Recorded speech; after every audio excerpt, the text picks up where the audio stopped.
నిన్న పేజర్లు, నేడు వాకీటాకీలు. లెబనాన్లో మళ్లీ పేలుళ్లు. ఇండ్లలో ఉన్న గృహోపకరణాల విస్ఫోటం.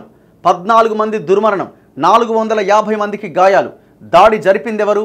అన్ని వేళ్లు ఇజ్రాయెల్ వైపే చూపిస్తున్నాయట. ఇజ్రాయెల్ మూల్యం చెల్లించక తప్పదు. ఇరాన్ ప్రతీకారం తీర్చుకుంటాం. హిజ్బుల్లా. పేజర్లలో లిథియం అయాన్తో పాటు PETN పేలుడు పదార్థాన్ని వినియోగించిరట.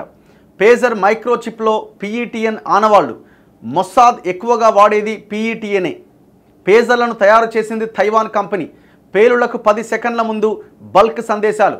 చదివే క్రమంలో హిజ్బుల్లా వర్గాలకు గాయాలు. ఒక కంటిని కోల్పోయిన ఇరాన్ రాయబారి. సో ఈ మెసేజ్ వచ్చి ఆ మెసేజ్ ఆధారంగా మనం రిటర్న్ కాల్ చేస్తాం. దాన్ని పేజర్లు దానికోసం వాడతారు. సో ఆ పేజర్స్లో ఈ పేలుడు పదార్థాలని ముందుగానే అమర్చి ఈ దేశంలో విక్రయించిరట. అండ్ దాంతోపాటు ఈ వాకీ టాకీల్లో కూడా ఈ పేలుడు పదార్థాలు పెట్టిరట. సో దీంతో ఎక్కడికక్కడ భారీ ఎత్తున వీళ్ళు ఒక కోడ్ తయారు చేసి ఆ కోడ్ ద్వారా వాటిని పేల్చేస్తూ ఉన్నారు. పేజర్ల విస్ఫోటాలతో కల్లోలంగా మారిన లెబనాన్లో మరోమారు ఏకకాలంలో పేలుళ్లు సంభవించాయి. బుధవారం సాయంత్రం 5 గంటల సమయంలో వాకీ టాకీలు పేలిపోయాయి.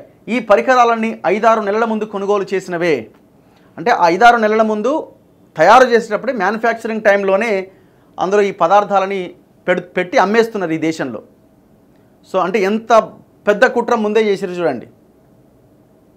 అంటే ఇది ఏ రకమైన వార్గా మనం చూడాలి? మనం బయో వార్లు, అణు వార్లు, ఇట్లా చాలా వార్లు వింటుంటాం, కానీ ఈ తరహా వారు మనం ఫస్ట్ టైం చూస్తున్నాం.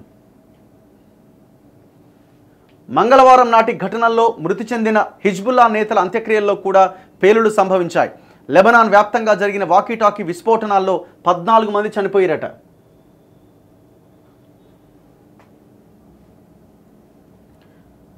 మూడు 300 మంది తీవ్రంగా గాయపడ్డారు. లెబనాన్ కాలమానం ప్రకారం బుధవారం సాయంత్రం 5 గంటల సమయంలో ఏకకాలంలో బీరుట్ సహా దక్షిణ లెబనాన్ వరకు ఈ పేలుళ్లు సంభవించాయి.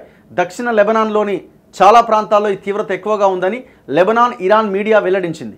కొన్ని చోట్ల వాకీటాకీలు నడుముకు పెట్టుకొని ద్విచక్ర వాహనాలపై వెళ్తున్న వారు పేలుళ్ల ధాటికి చూస్తుండగానే అగ్నికి ఆహుతైపోయారు. మరికొందరి మృతదేహాలు గుర్తించడానికి కూడా వీల్లేని విధంగా కాలిపోయాయి. ట్రాకింగ్కు దొరకొద్దని ఇజ్రాయెల్ నిఘా వర్గాలు mobile phone, cell tower signal ట్యాపింగ్లతో పలువురు హిజ్బుల్లా నేతలను మట్టుబెట్టారు.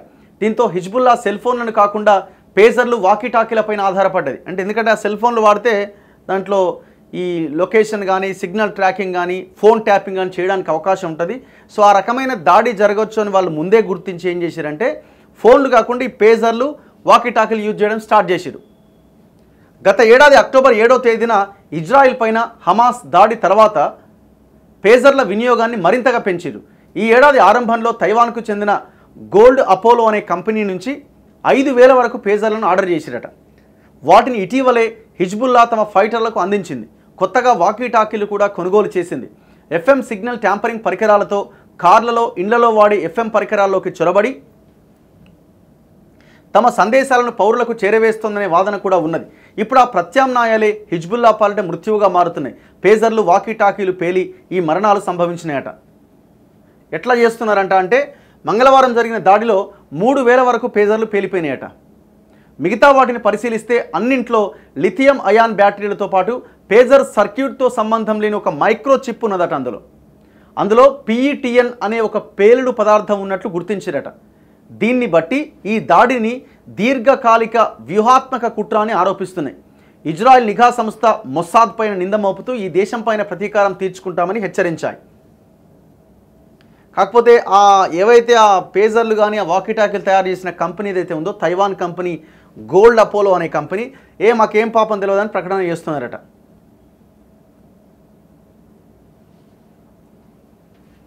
చూడండి ఎంత భయంకరమైన కుట్ర చూడండి. మరి ఇది తయారు చేసే క్రమంలోనే పెట్టిర్రా, లేకపోతే ట్రాన్స్పోర్ట్ చేస్తున్న సమయంలో అందులో ఆ చిప్ అమర్చిండ్రా అన్నది ఎవరు చెప్పలేకపోతున్నారు. కొత్తగా తెప్పించిన ఈ పేజర్లు మంగళవారం పేలిపోయినట్లుగానే 5-6 నెలల క్రితం హిజ్బుల్లా వర్గాలు తెప్పించిన ఐకామ్ కంపెనీకి చెందిన V82S ఈ మోడల్ వాకీటాకీలు బుధవారం విస్ఫోటం చెందాయని అల్ జజీరా కథనాలు ప్రసారం చేసింది. బీరుట్లో ఒక్క దహియా ప్రాంతంలోనే 15 నుంచి 20 పేలుళ్లు సంభవించి పలు అపార్ట్మెంట్లు, ఇండ్లు దెబ్బతిన్నట్టుగా పేర్కొన్నది. సో సో ఇదో రకమైన వార్ ఇది.